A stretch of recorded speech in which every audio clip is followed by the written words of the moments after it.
Live. We are so excited, just ecstatic to bring to you a special interview today. Many of you know that we have been walking through the book of First Corinthians. We've titled it Ohana, together, together, living that Ohana life, which is the Hawaiian word for family. And we interviewed Pastor Pete a couple weeks ago, and kind of a dual purpose interview. We are going to be interviewing Glenn Garvin, who's been on staff with Newport Mesa Church for the last year, and he's written a book. Glenn, I'm going to make sure that you that you say the title, because I know it has Pharisee in there somewhere, but I don't know if I'll get it right.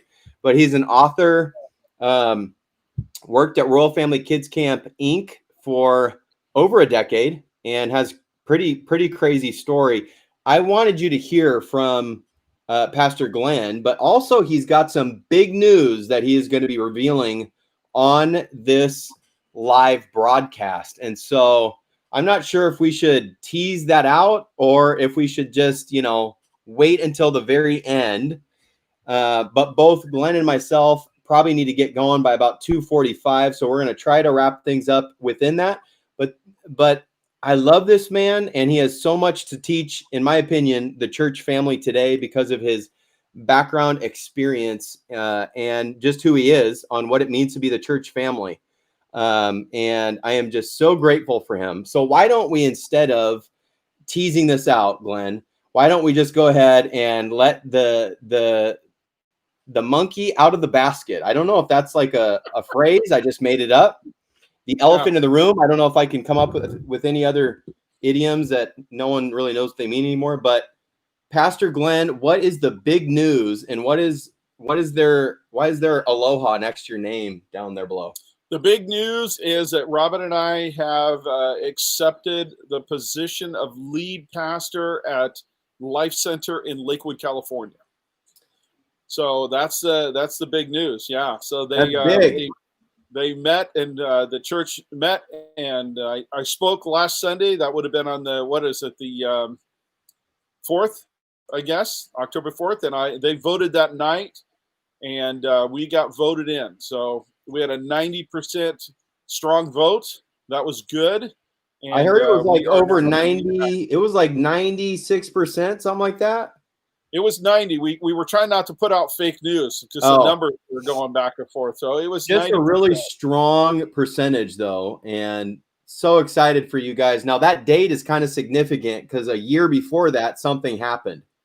Yeah, you picked up on that. It came up on Facebook. I didn't know, but that day it popped up. So a year prior to the October the 4th, I was actually at Life Center's men's retreat, spending 3 days with the men at Calicento Ranch, which again, the Pirelli families are just amazing folks up there at the ranch. But it was like, wow, it was a year ago to that day that I had been with the men, and I did this whole really cool series on leaning in and how men need to lean in and how Jesus leaned in, and it was awesome. And then all of a sudden, I find myself in a very full circle kind of deal, coming back to Life Center. Robin and I came as young ministers. We were 22 years old. And left, we left 18 years later. The church is right across the street from where we lived in the house for 25 years. All three of our grown children. Wow. They not only grew up in the house, same house, same school system, same church. So that was really like this amazing season for our family. Now, anyone who knows you, Glenn, knows you don't have like the stereotypical, see my fingers doing the quote thing there. You didn't grow up in church. No. And I'm hoping that there may be some people who are watching this. And honestly, part of the reason why I love you so much is just what God has done in your life over the last, decades. And so maybe you could give a recap where we are in the journey of Glenn Garvin. Yeah, so the brevity of it is I did not grow up in church. I've had 2 moms, 3 dads, and my adopted mom really felt like it would be good to send me off to a little church down the street. And so I had some little experiences in that church. They were very sweet to me. 2 ladies actually kind of took me in. They did a really cool Bible story. I've talked about it before. And afterwards, they asked what children would want to meet Jesus. And me and my little 8-year-old mind, I'm like, are you kidding? I want to meet this guy that walked on water. And I thought I was going to meet this guy. And then they take me in this little room and they spend a little time. And pretty soon I realized, oh, that guy's not going to come in. I'm not going to meet this person, because they were going to pray with me to receive Jesus. And I was just trying to process that as a non-churchy, non-religious kid. And it's like, oh, okay, and so I prayed with them and I was very polite. And I had all the kind of sense, I believe a lot of kids grow up where they've got this sense like someone's watching out for me. Someone is looking out for me. And I had that echo when I was little. And it was actually very, very powerful. I felt like I felt safe and I felt protected by this sense. Well, that I realized when I was 15 years old, I went to a youth group experience and got away to retreat. And at 15 years old, I accepted Christ. Very unusual way. God just bypassed the whole church, bypassed the altar call, bypassed raise your hand, make a decision, bypassed all that. I was under a table at a winter camp, and God said, if you give me your life, I will be your dad. And I broke. I broke and I cried. And people talk about near-death experience. I had like this rebirth experience where all of my junk, there's other words for it. All my junk just flashed before my eyes. I just realized I'm just a horrible human being. I've just done horrible things. I was a liar and I was a thief and I was like a little hoodlum in my little neighborhood. And I stole a lot of things and breaking and entering and just a bunch of stuff. And it all came out. And I said yes to God. And he transformed my life that weekend. And, that same weekend, I mean, Jordan, you know this story, but, that same weekend, I meet my future wife, had no idea what was in store, had no idea what the future held for marriage or family or anything. So I ended up marrying the pastor's daughter. That's a whole nother crazy story. You know what it's like to marry a PK, Jordan? I mean, it's like there's some things. One is, as a girl, she couldn't date. She couldn't even date at 15 years old. I kept trying to date her. And finally, I just ran smack dab into her dad. It's like, no way, she doesn't date till she's 16. And we ended up getting married. I've got 3 grown kids and all of that happened. But got called into ministry when I was 17 years old. And then graduated from SCC, Southern California College, went right into ministry. And Robin and I just began this amazing journey together. So, yeah, it's been wild. But to get back to what you're saying, I have never forgot. I've never forgot what it was like to be an outsider and come wandering into the church. Never forgot that. And it is funny because if you just keep quiet, you kind of keep your head down, people think you're a Christian. They think you're a believer. And all you have to do is all you have to do is just throw out a couple cool Christian phrases.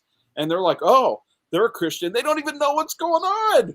Yeah. They don't know. But their assumptions like, oh, that, they must be a Christian because they use the phrases. And I knew all those phrases, but I wasn't a believer. So I'll never forget what that was like. And I never forget my mom tried to continually engage in the church. I mean, she'd been, married 2 or 3 times. She had a sketchy past. She had a really difficult time. And it broke my heart because she would say, I don't belong in the church. Like, oh my gosh, really? Like what? My mom doesn't belong in the church. She doesn't have the right clothes to wear. She smells like smoke because she's a smoker. She went bowling. That was sinful. She drank. That was all these things. Like my mom never felt comfortable in the church. And it messed me up. It messed me up because I thought that's not right. Yeah. It's not right. So yeah, that's always been in my head. Well, I love that about you, Glenn. I think that's honestly one of the things I love about you the most is I honestly feel like that is the heart of God, and you see it in Jesus over and over and over and over, where he just constantly crosses those cultural barriers and just says, I don't really care. I'm going to purify that person. These people cannot make me impure because I am God. I'm bringing my purity to their life. And, just even thinking about the woman with the blood flow issue, and she reached out and touched the flow of Jesus' garment. Anyone who studies that passage knows that she should have made Jesus unclean. And yet, because of who Jesus was, he brought life to her body and healed her. And I don't know, I didn't necessarily grow up outside of the church, but we moved around a lot as a kid. I think the hardest day was always that first day of school where you had to walk into the cafeteria and you were the new kid and everyone had their preset cliques. Everyone who knew who their friends were, and you were left to figure out what it looks like. And I think the antithesis of what I feel like church should feel like is that it's got to feel the opposite. It's got to be this warm, open, inviting atmosphere where people feel loved. They feel what God wants to, that God has these open arms. And, just like you said, people don't think about the fact that Jesus isn't physically there. Like you had that thought as a child.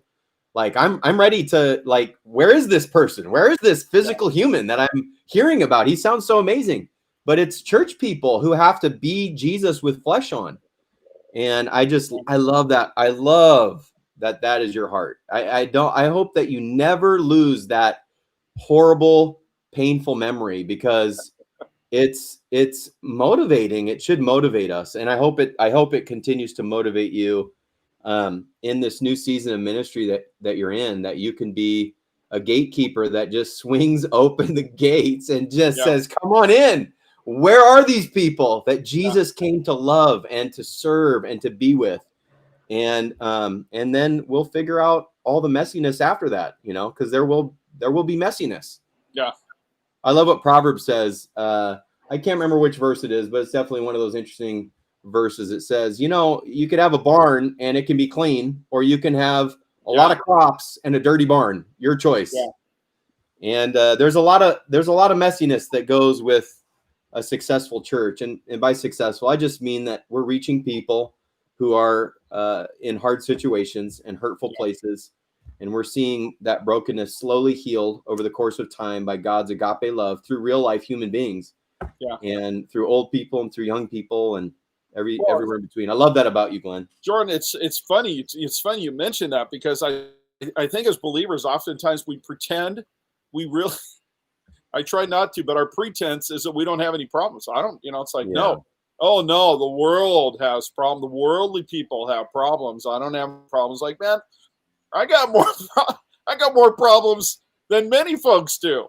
It's like I can't deny that, and I certainly can't go around. You talk about judging all these other folks. I constantly have to remind myself exactly who I was, who I am, and how I stand before Jesus. Is that I am forgiven. That mercy has been extended to me, and that's the only transformative thing about me, is what he's done. And it's like, man, can we let God do his work in other people? Let them come along on that. Let them catch that. Let them see it and begin to change and grow. Well, and so you preached 2 weeks ago at church, and I just thought you did such a fantastic job of bringing out this beautiful image of a healthy church family. And you juxtapose that with some of the hardships that you faced as a young person. And I think maybe even if we can't judge each other solely based on what Jesus has done in our life, which is what God's going to do. He's going to look at us and see Jesus. He won't see our sin. He will see his son. He won't see our sin. He'll see Jesus, his son. But if we could at least judge each other based on the progress we've experienced, and you kind of did that with your own reflection back on your life, like you had grown up with a lot of brokenness and you didn't want that. That's not what you wanted for your life. And honestly, you have made some tough decisions over the years to prioritize your family's health. And I think really loved about you.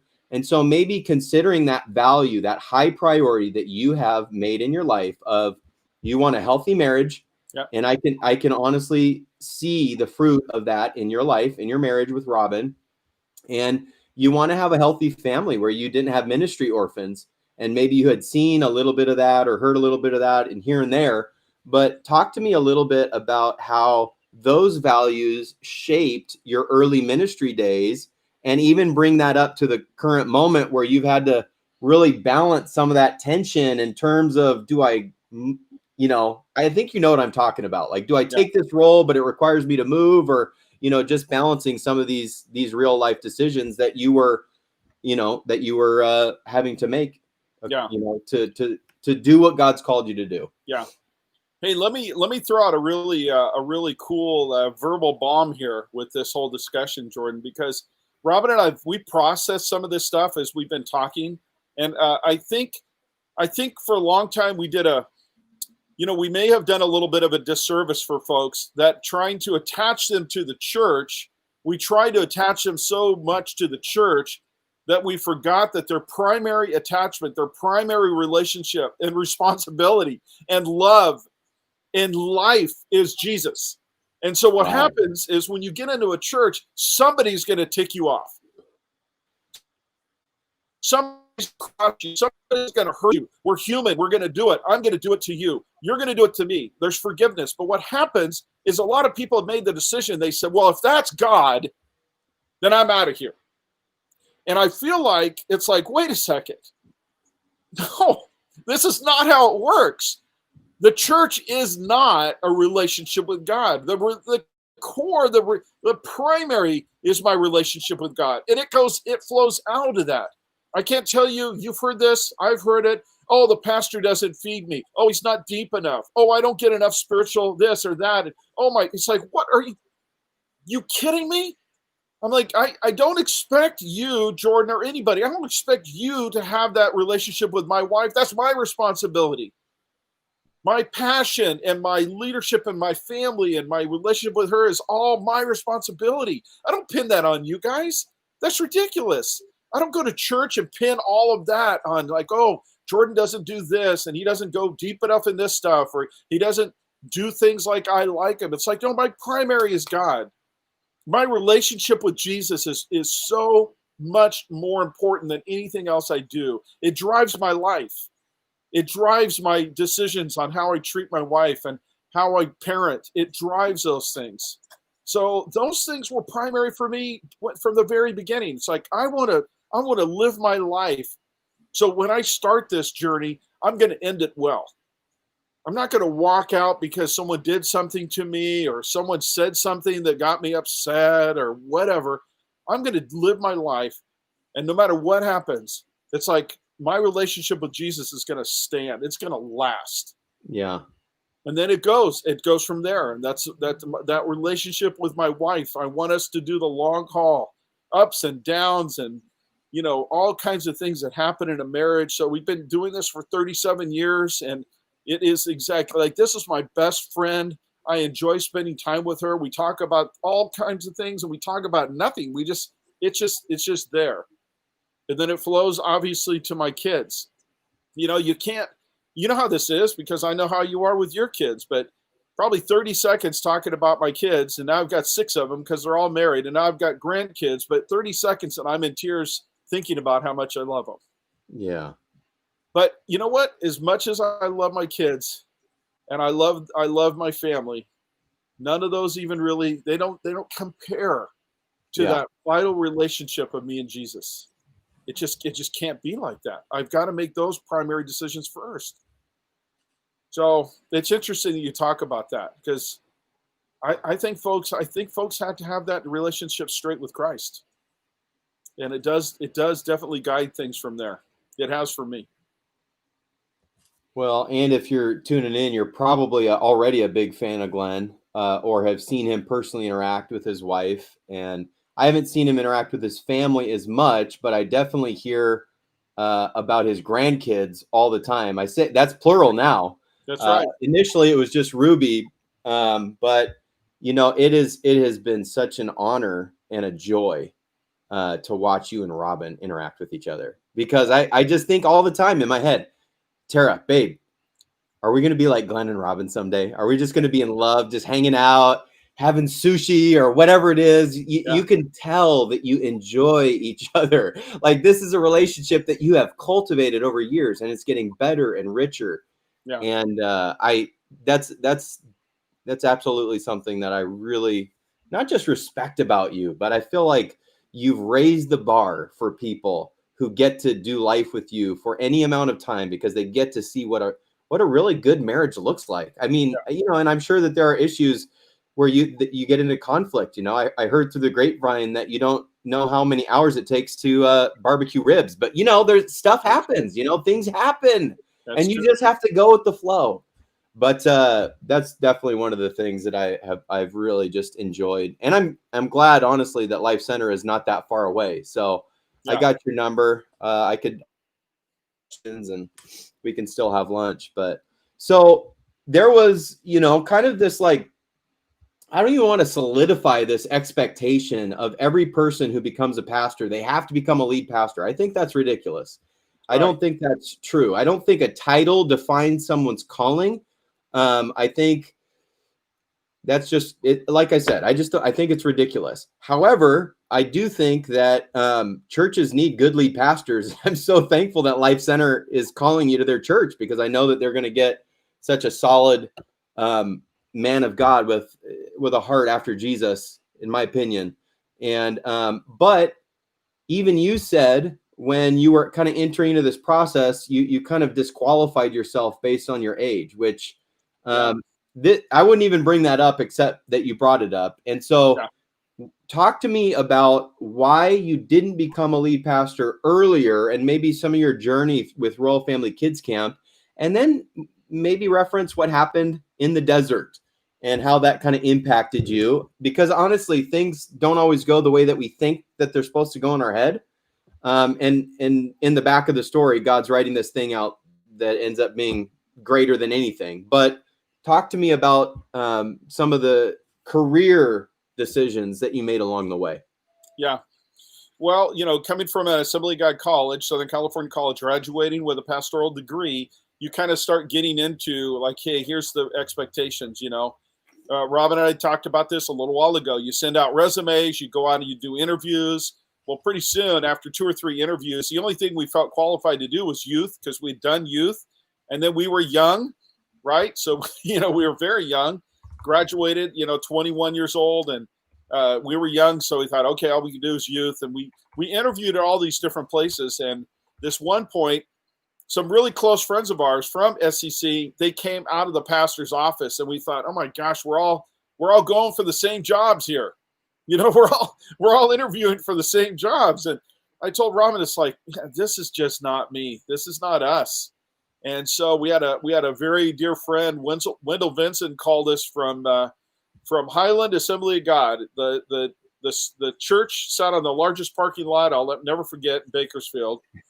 And you know, they had like 30 people going there. They had a really rough pass with the previous pastor, and you know, Wendell wanted to hire Robin to run the preschool, and so you know, he really hired her. And then he said, I said, well, what am I supposed to do? You know, so he said, well, you can just come along and hang out and do whatever. So we just got involved. I know I got involved in ministry to toilets, ministry to security systems, and ministry to the sprinkler system. I got very close to these people, toilets, sprinklers, and security systems. And that's, you know, that's pretty much how I started. But anyways, it was interesting. It doesn't take long. You know, then we ended up going to Life Center Lakewood. Again, we were 22. It doesn't take long for people to start recognizing, like, oh, you know, you're 25, you're 28, you're 30, and pretty soon, here it comes, Jordan. It's like, when are you going to get your own church? And I'm like, well, this is what I do. It's like, no, you need to go on and get your own church. Like, well, what do you think? What am I doing here? Like, no, you need to, you know, the real thing is you need to be a senior pastor. And I just fought this. You know how it goes. There's this stair step of ministry. Like, you got to work your way up. And I was like, I'm just trying to figure out how to work my way into the will of God. You know, is that okay? And there was a lot of conversations like, well, there must be something wrong with Glenn and Robin because they're not going out and they're not senior pastoring. You know, we stayed past that kind of prime age where we did that. And we interviewed at a couple places. It didn't work out. We just kept doing what we were supposed to be doing. Wayne Tesh, he's on watching, I think. Wayne Tesh asked me to come to Real Family Kids in 2002. It's a hilarious story. Too much to get into now. And we said, we're going. I love Real Family Kids. Dedicated, my goodness, 30 plus whatever years of my life, just in any way I can. And so we said yes. And you've heard the story, Jordan, how funny it was. It's like, well, I'm not going to pay you. You have to raise your own, you have to raise your own salary. It's like, what? It's the funniest job offer I've ever received. And so Wayne said, no, you're going to be a missionary to abused, abandoned, neglected kids. And it was like, wow. So it was just it was 14 years of leadership development, nonprofit, being around business owners. I told you some of this, Jordan, we talked about it, being around folks of wealth and what kinds of things they want to see happen. They want to see their money work for the kingdom of God. They want to see results. Can you believe it? I mean, go figure. Businessmen want to see results. And so when you're in a ministry that's like, we've got results for you, it was amazing. So we did that.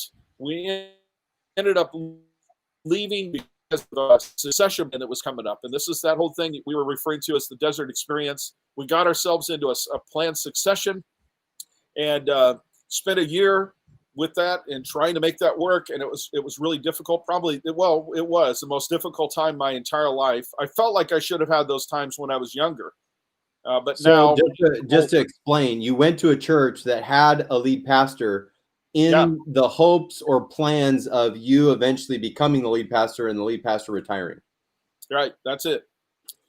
And it just blew up. It blew up badly. It blew up badly. Mostly because not only did the plans blow up, I mean, that happens. Most succession plans they're not successful. There's statistics you can look up. They're not as successful as everybody thinks. But it wasn't just that. We had actually moved to the city that the church was a part of, and then all of a sudden we're out. We were terminated. I was let go, and it was really, really dark times. Really, really dark times. Frustrating and trying to figure out what was going on. God's mercy and grace poured on us. We literally sold the house we just moved into within 5 months. We bought a house. It was expensive, Jordan. I'll tell you offline how much that thing cost. It was expensive. Wow. We sold it and then turned around and bought a house back in Santa Ana. And that's when I re-engaged with you. Conversations and talking about, and I remember saying, that's like, yeah, I don't know. I told you the whole will of God thing is kind of broken in me right now. Like, I don't even know what that means. I'd had such a tremendous, I thought it was a failure, but it was such a tremendous, difficult time.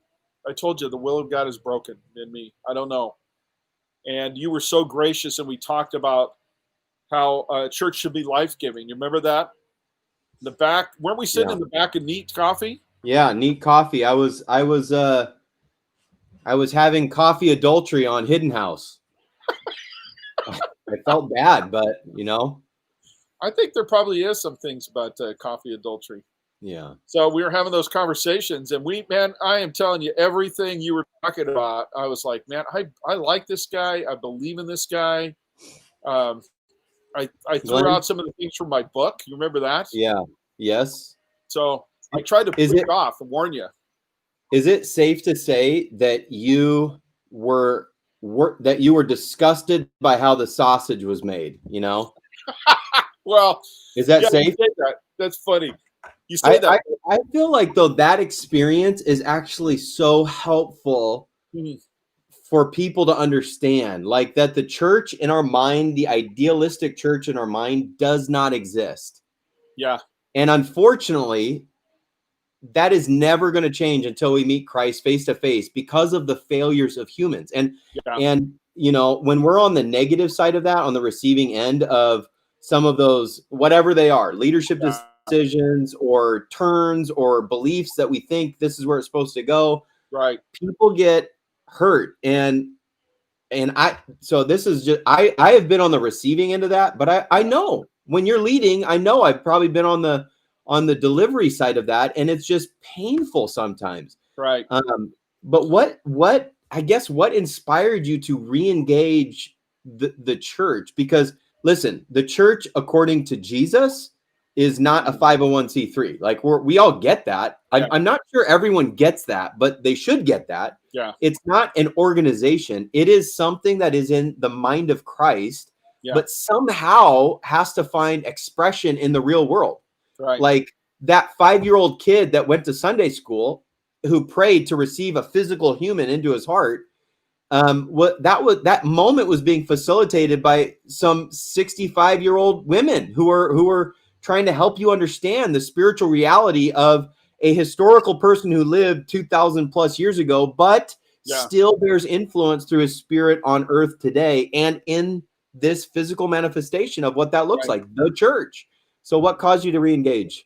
Well, I don't remember if I told you this, and I don't know if Nick Delafu's on here. I think I mentioned this to Nick, but there was, even back in my previous years, serving on a staff at a church, I started to realize, I would say it's kind of like the Wizard of Oz experience. You called it the sausage making, the Wizard of Oz. It's like, look, when you pull back the curtains of the wizard and you find some guy just madly pulling levers and throwing out fire and booming voices, and you're like, oh, really? Is this all there is with the church? What ended up happening is I realized I could not invite young men and women into an environment where they were in the back scenes of what the church is really like. I couldn't invite them because Christ wasn't present in those core decisions and those processes that we make as ministers and as pastors all the time. And I wanted it desperately. It's like, look, the closer young leaders get to the core of who the church is, they should find more of Christ, not less, more. Yeah.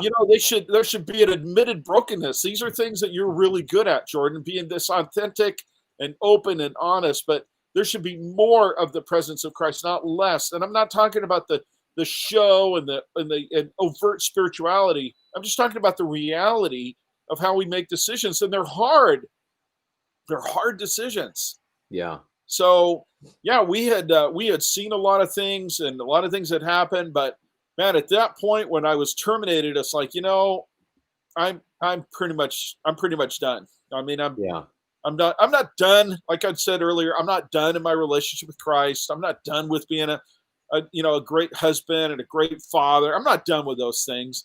We're just going to quietly pop into some church and just do the church thing. And I don't know, let's live church light.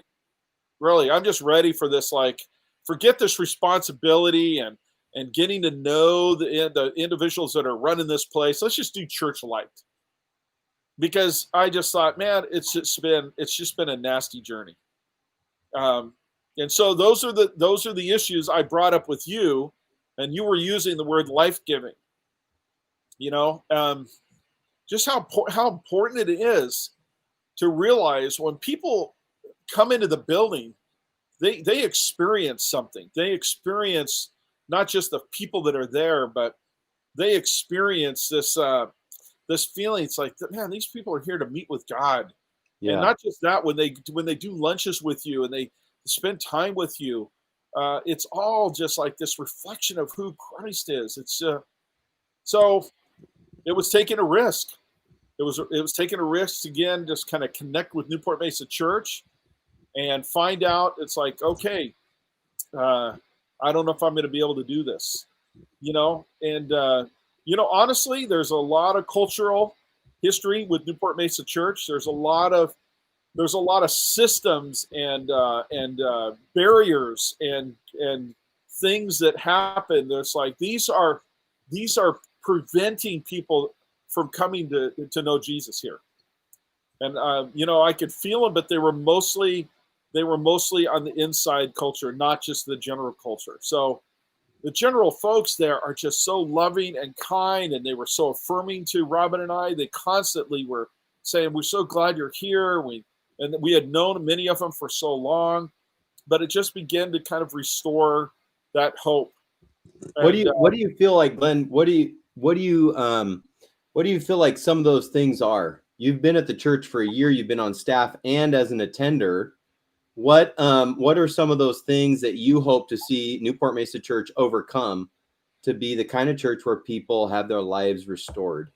Not to say that it hasn't happened, but that it would happen at an even greater frequency, and that would be more of the kind of adjective that people would use of our church. There were still a lot of religious conversations that really had very little to do with Christ and even less with the Bible. Preferences and opinions, and the more that those preferences and opinions just stir up around us, it's like, man, what a distraction! It's just a distraction.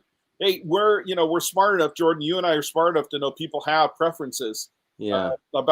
About lighting and temperature and music styles and whatever. We have preferences, but to make those a predominant statement of what the church should be like is what a distraction from the beauty of Christ. I mean, God, none of these things that we have preferences in of comfortability or likes and none of those things are life-changing. They're just not. They don't have any power. They don't have any power.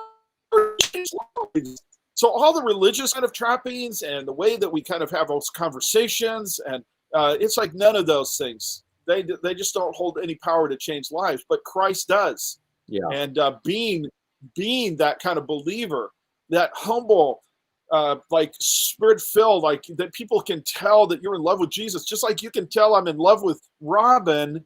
People can tell that I'm in love with Jesus, and that's infectious.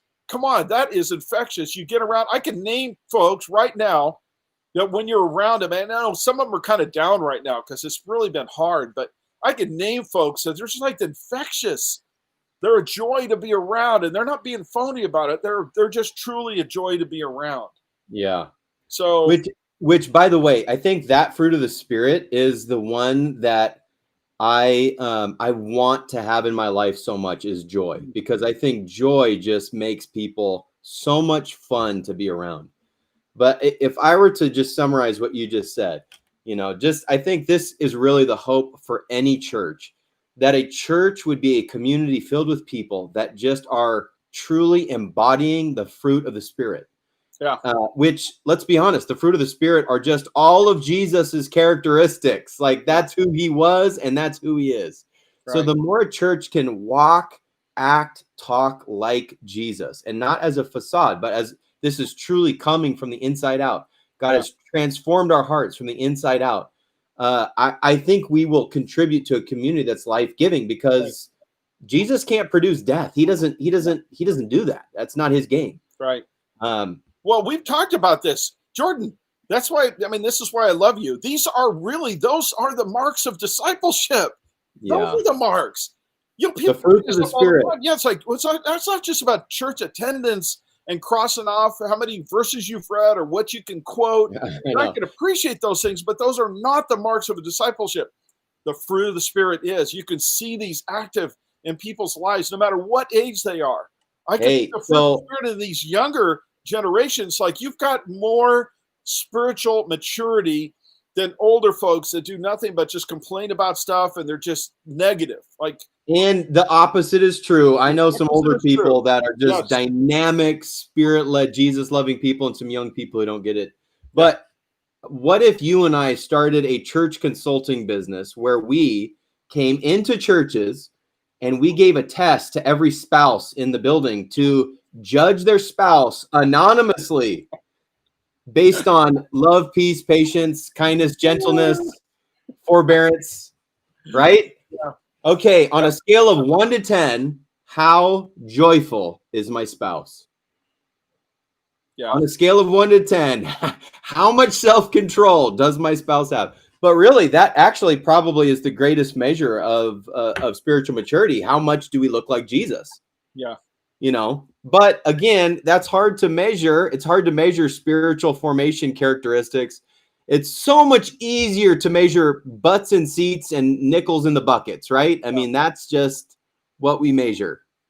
Yeah, but you can feel, that's true. But you can feel life transformation. You can feel it. You can feel it when you walk on to, the patio at Newport Mesa Church or onto the field for sure. And I don't mean to pick on the older folks, because there are a ton of older folks at Newport Mesa Church that they just exude the fruit of the Spirit, right? So I spend time with them, and they're like, oh, gentleness and kindness is just coming out of them. And you just want to be around them. When you see them, COVID or no COVID, you want to hug them, because you just want something like that in your own life.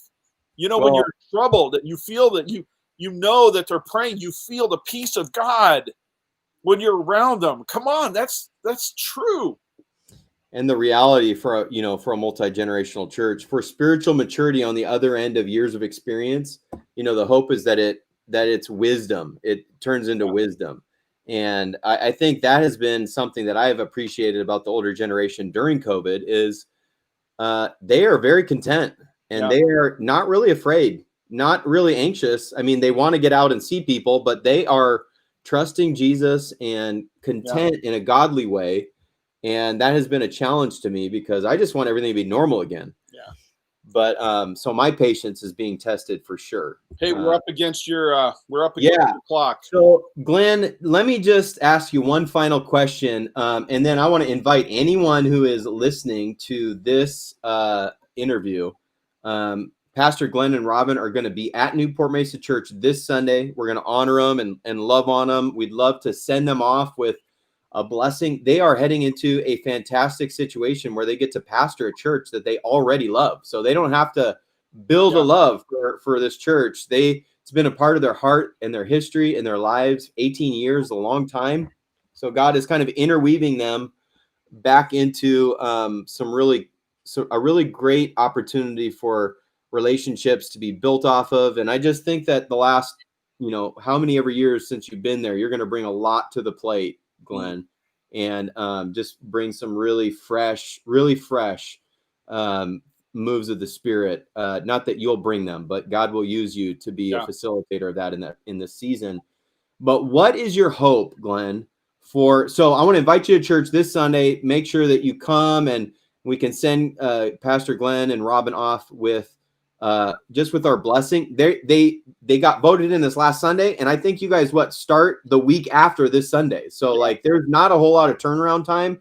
You're moving right into that role. We have been so grateful to be a part of your journey, but we're also just ecstatic for you that this is happening. And it's sad, but honestly, I'm more glad than sad, because I just know that God's going to use you guys in a special way. Last question. What is your hope for the church? What is your hope for Newport Mesa? What is your hope for Life Center? What is your hope for the next generation and the church? What is going to happen to the church? Why are we struggling so much with engaging people with the church? Where are we at? What's your hope, Glenn? You love that word. You call yourself the hope broker. So what's your hope for the church? Hey, I totally believe that God pours out a Spirit for each generation. Each generation is given a measure of what God says. Hey, you can make this happen. I totally believe in the younger generation. I totally believe we need to back them. We need to finance them. We need to believe in them. We need to get behind them. Because of this, all of the nonsense, all the voices that we listen to right now, political voices and science voices and healthcare voices, and the church is in there. It's a small voice. It's a quiet voice, but it's still a voice. All these voices, what is God saying? I think culture is going to come to a point where they're going to run out. They're going to run out of gas. The things the agendas that are all out there, them. They're very controversial right now. They're going to run out of gas. They're not going to be able to fulfill the promises that they have made. The gender promises that have been made, the sexual promises that have been made, the justice promises that have been made. They're not going to fulfill it. They're not going to be able to do that. And I think when they come to the end of this, they're going to feel like they've been lied to, they've been manipulated, and they're going to want to come back to God. They're going to want to come home. There's a huge prodigal sense that I know is coming, where people will want to come to God, and they will want to say, I am done trying to live this life and figure out where to find myself, and I just feel more lost than ever before. And they want to come back.